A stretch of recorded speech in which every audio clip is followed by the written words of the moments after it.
Our next guest is a combat decorated Marine, author, founder of a small business, and inventor who holds 3 U.S. patents. He is a syndicated columnist and a former U.S. Senate candidate from my home state, the Commonwealth of Virginia. A graduate of the U.S. Naval Academy, he earned the Silver Star, the Bronze Star for Valor, and 2 Purple Hearts while serving in Vietnam. He is the honorary chairman of Freedom Alliance and is the host of the documentary series War Stories, which highlights the heroism of America's fighting men and women. He is a paid-up-for-life member of the American Legion Post 368 in Newport News, Virginia. I am proud to present the 2014 National Commander's Public Relations Award to Lieutenant Colonel Oliver North, United States Marine Corps.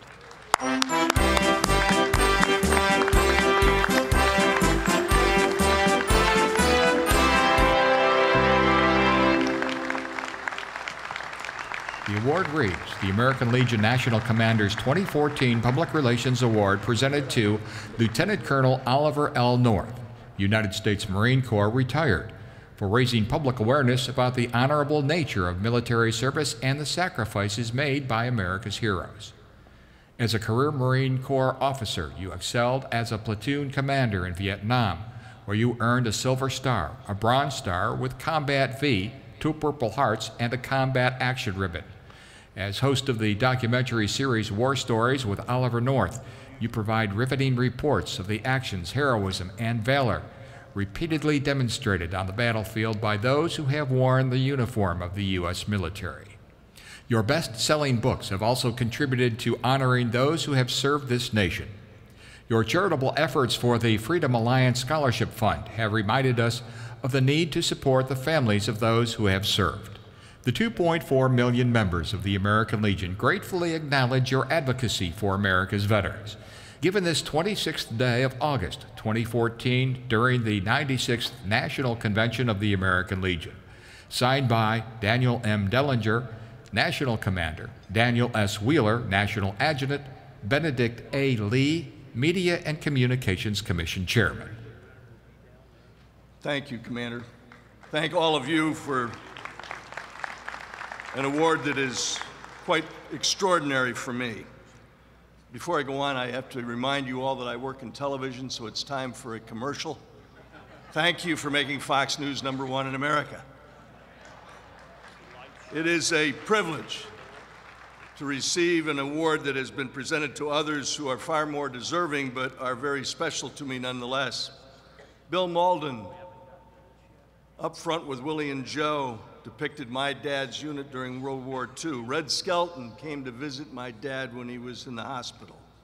Wayne Newton, Bill Bennett, Lou Dobbs and I are friends, a word I do not use loosely.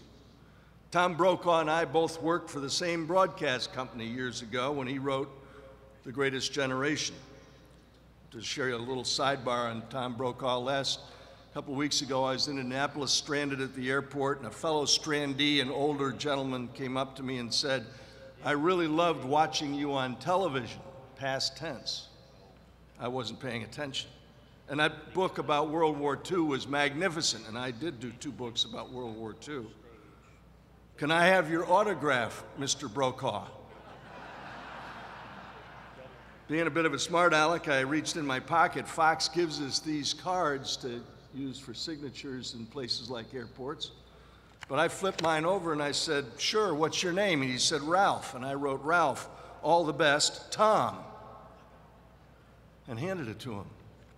He looked at it and he said, "I'm the only happy person stranded in this airport." And I felt just awful. I got home and I told my wife the story.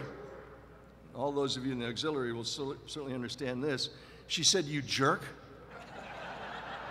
He's going to get home, take that card out that says, 'Ralph, all the best, Tom,' flip it over and show his wife, and he's going to see Oliver North on the back of the card.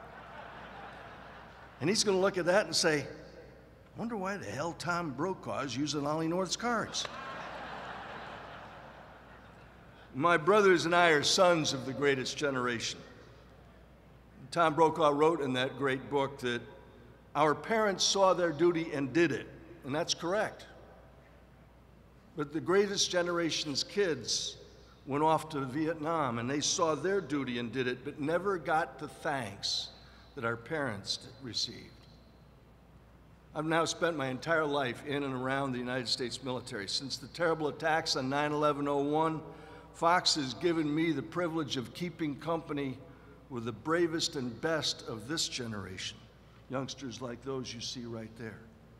I have the best job in broadcasting. Hannity thinks he does, but I do, because my only beat is soldiers, sailors, airmen, guardsmen, and Marines. In other words, I don't have to run around after politicians waiting for them to say something memorable. I don't have to race off to Hollywood to find some starlet taking off her clothes and seeing parts of her body I really didn't want to see anyway. Instead, I get to keep company with real American heroes. When I turned 70 last year, my producers at Fox asked me what I was going to tell my grandkids about all the birthday parties I've been missing for better than a decade. And so here in 2 minutes is what my producers pulled together from the miles of footage that we have shot in those 57 embeds over the last 13 years. To some, a hero is a person who wears a football uniform and catches a pass in the end zone, or the person who sets a new record of some kind, maybe even someone who wears a spandex suit and a cape. But my heroes, like the ones you see on that screen, wear combat boots and flak jackets and flight suits. And this is where they do the difficult and dangerous work that they're sent out to do so very, very well. You see, the classical definition of a hero is a person who puts him or herself at risk for the benefit of others. And that's what they do every single day. I get to go along and let them tell their story. I've discovered a few things over the last 13 years. I'm not quite as fast as a 20-year-old, but when I hear the sergeant from Explosive Ordnance yell, "Run," I can keep up with him. One of the greatest compliments I've received out there was to hear a Marine gunner standing behind a T-wall watch as I dodged the bullets running across the street say loud enough to be picked up, but unfortunately with an expletive, so we couldn't use it on TV. Blinking amazing how fast an old man can move when he's properly motivated. My duty at Fox News is to let these warriors tell their stories without telling the enemy things we don't want the enemy to know. So we don't air the faces and identities of those in special operations. We don't reveal their locations or the unique tactics, techniques, and procedures. More than 2.4 million young Americans have now served in uniform since we were attacked on 9/11/01. The enemies that our troops face today are as brutal and tenacious and often suicidal, more akin to what my uncles faced in World War II in the Pacific Theater. But no military force in history is as competent, capable, or today combat experienced as those serving our nation in uniform today. You see them right there, and we are blessed to have them.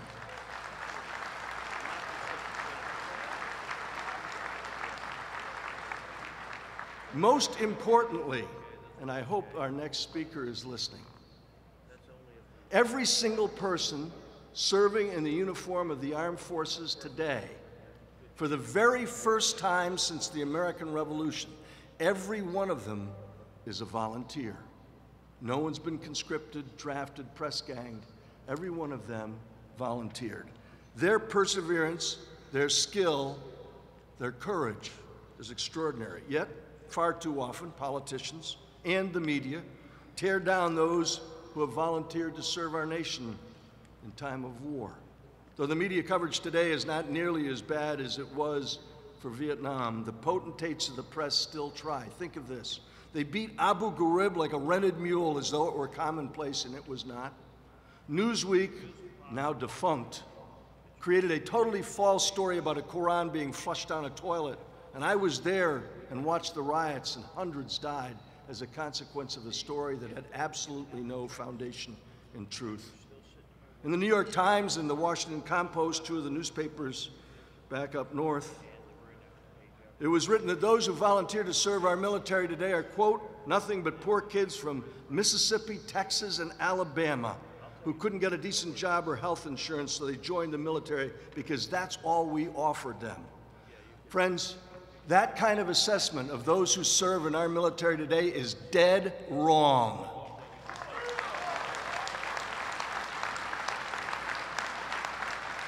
I want to put on the screen why they came. I asked tens of thousands of these youngsters, why did you come? They came because of this. The average age of a person coming into the military today is about a year older than it was for Vietnam. The average enlistee today, by the time they finish basic training, is about 20 and a half. They got 13 and a half years on average of education. They all volunteered. They're better educated, more likely to be married, and better equipped, led than any other force in the world. They still carry way too much on their back. They go to work in an 8-pound Kevlar helmet, a 45-pound flak jacket, a 50-pound plus pack, and today in Kandahar, it's 120 degrees. And they operate and maintain the most sophisticated weapons and equipment ever designed by the hand and mind of man. They can use their weapons like as part of their body and their bodies as weapons, and they can take a life or save one with it because they are so remarkably well trained. I can't see much beyond the first row of lights, but it's a show of hands of those of you who've raised a teenage boy. I used to do this. My wife caught me once, and she said, "Don't you dare, because I did that. You were gone." You think about the kid who once wouldn't share a candy bar with his little brother, today gives his last drop of water to a wounded comrade, splits his ammo with a mate in a firefight, and gives his only MRE to a hungry Afghan kid. They exhibit qualities that we all admire: courage, integrity, loyalty, tenacity, accountability. They've become the protectors of Muslim women and children and changed the culture of a country which for 2,000 years didn't offer anyone freedom or hope. The shots you see of them expressing their faith here in these frames taken from the thousands of miles of footage, these are not staged photographs. Very often the youngster who's going to lead that prayer circle knows they're going on an operation where they're going into mortal combat against an enemy who intends to die, and they want to get together and they pray. They're willing to break out a copy of the good book. They may be able to take vulgarity to the level of a new art form, but can also quote Bible and verse. And then, of course, there's that quality that is so very special for Americans. There's a quality called Christian compassion, the likes of which I've seen on the battlefield before, and I've seen it in this war. I saved this very last frame for a reminder of that. It's the 6th of April, 2003. I'm embedded with the 1st Battalion of the 5th Marine Regiment, and they're ambushed by a Republican Guards regiment on the way to Baghdad. Baghdad is the smoke you see in the background. They've spun their vehicles around to give them a little bit more offset between the RPGs that are impacting, the 50 caliber machine guns fired by the Republican Guards at them. Those weren't armored Humvees. And in the midst of this gunfight, a United States Navy corpsman rushes out into the middle of it and starts pulling wounded fighters off the battlefield. He puts battle dressings on, and a helicopter lands in the roadway. And he carries them on his back to the helicopter, and I'm now on the ramp as he's carrying the third casualty. If you look carefully at that picture, that is a badly wounded fighter, but it's not a U.S. Marine. It's a wounded Republican Guardsman. This Navy corpsman has put his own life at risk to save the life of an enemy combatant. Think about this. What you can't see, because I'm standing on the ramp of the helicopter and I can't see off to the right-hand side, a Reuters news crew is now set up.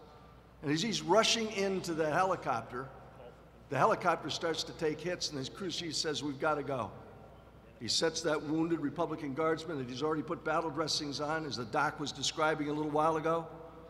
And the trauma team aboard the helicopter picks him up, puts him, wraps him in a shock blanket, starts an IV, treats him just like a wounded Marine. And the corpsman runs off the bird and he's headed back into the gunfight.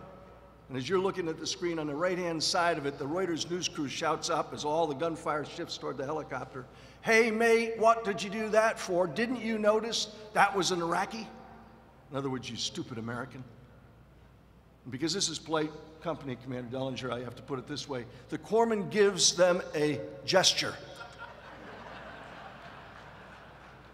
and shouts back, "Didn't you notice he was wounded? That's what we do. We are Americans."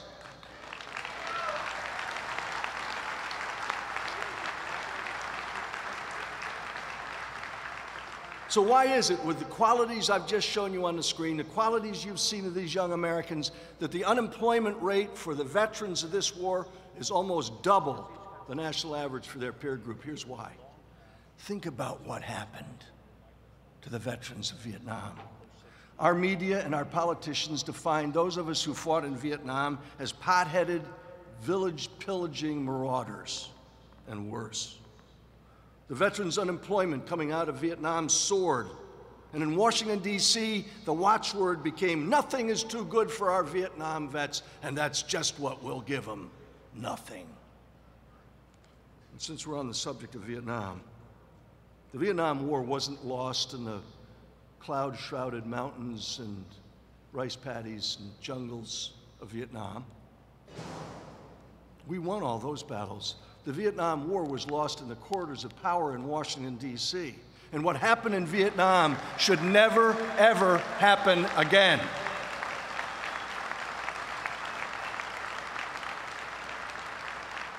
Millions fled and perished because we abandoned a brave ally. In just 4 years after Vietnam, our military became a hollow shell. Homeless vets populated our cities. The enemies of freedom advanced in Asia, the Middle East, Africa, even in our own hemisphere. And then came a leader, for whom I was blessed to work directly, who promised us peace through strength. We rebuilt our defenses and our economy, set the stage to end an evil empire, and it was, and we pledged never again. Yet, here in the second decade of a new millennium, it is happening again.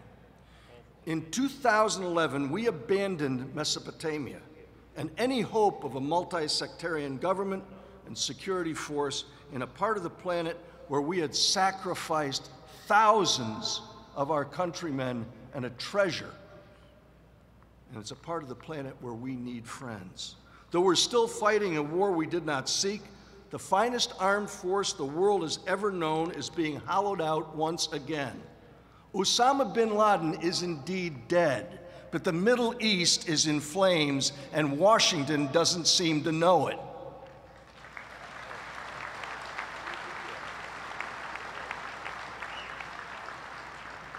There's no government worthy of the name in Libya. The Syrian civil war is bloodier than ever. Iraq has been invaded by the largest, best armed, and wealthiest terror organization on the planet.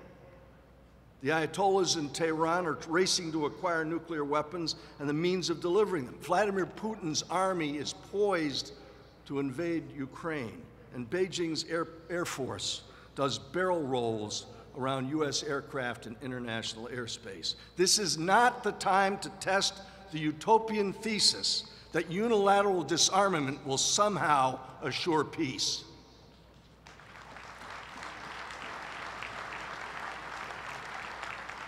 The defense cuts imposed by the so-called sequester must be restored. Our leaders dare not repeat the mistake of withdrawing from the shadows of the Hindu Kush like we pulled out of Iraq. Our allies need to trust us. Our adversaries ought to at least respect us or fear us. In this increasingly challenging world, it's important to keep commitments. I want to show you some footage that we shot last summer over in Afghanistan about commitments. What you're about to see is a Captain Matt Lampert, United States Marines, on his second combat tour. We didn't put this on air. You'll see why.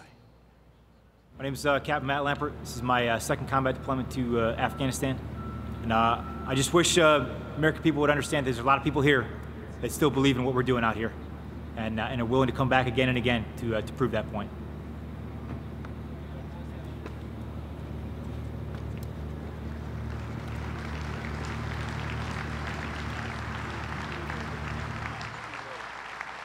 Patriots like Matt Lampert don't sign up to fight for gold or oil or colonial conquest or some ephemeral international community. They forfeit the comforts of home, they absent themselves from the affections of loved ones, and they go into harm's way to protect us and our freedoms. How we care for our active duty military families and our veterans will determine if we have enough good volunteers willing to protect us the next time we are forced to fight and sadly, we will be forced to fight again. That's why the work of our American Legion is so important. Our National Commander, Dan Dellinger, led the fight to clean up the systematic, widespread neglect at the VA. The American Legion has consistently shouldered the load to protect the benefits for our active duty families and our military retirees.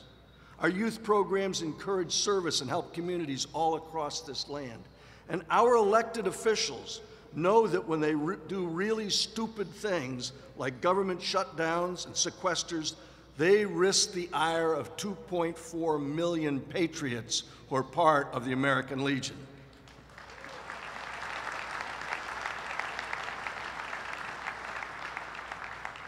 The president I was blessed to work for, who described me in terms of being an American hero, said far more important things. He said we have a rendezvous with destiny. I want to close by letting you see how he thought of us as American veterans. If we look to the answer as to why for so many years we achieved so much, prospered as no other people on earth, it was because here in this land we unleashed the energy and individual genius of man to a greater extent than has ever been done before. Freedom and the dignity of the individual have been more available and assured here than in any other place on earth. The price for this freedom at times has been high, but we have never been unwilling to pay that price. Those who say that we're in a time when there are no heroes, they just don't know where to look. The sloping hills of Arlington National Cemetery, with its row upon row of simple white markers bearing crosses or stars of David, they add up to only a tiny fraction of the price that has been paid for our freedom. Each one of those markers is a monument to the kind of hero I spoke of earlier. Their lives ended in places called Belleau Wood, the Argonne, Omaha Beach, Salerno, and halfway around the world on Guadalcanal, Tarawa, Pork Chop Hill, the Chosin Reservoir, and in 100 rice paddies and jungles of a place called Vietnam. Under one such marker lies a young man, Martin Treptow, who left his job in a small-town barber shop in 1917 to go to France with the famed Rainbow Division. There on the Western Front, he was killed trying to carry a message between battalions under heavy artillery fire. We're told that on his body was found a diary. On the flyleaf, under the heading, "My Pledge," he had written these words: "America must win this war. Therefore I will work, I will save, I will sacrifice, I will endure. I will fight cheerfully and do my utmost as if the issue of the whole struggle depended on me alone." We must realize that no arsenal or no weapon in the arsenals of the world is so formidable as the will and moral courage of free men and women. It is a weapon our adversaries in today's world do not have. It is a weapon that we as Americans do have. Let that be understood by those who practice terrorism and prey upon their neighbors. As for the enemies of freedom, those who are potential adversaries, they will be reminded that peace is the highest aspiration of the American people. We will negotiate for it, sacrifice for it. We will not surrender for it now or ever. We are Americans.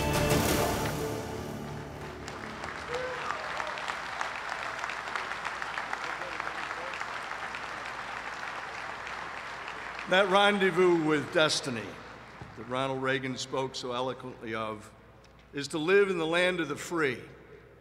And we can do that because the American Legion reminds our countrymen that we are still the home of the brave. God bless you, and thank you for this award.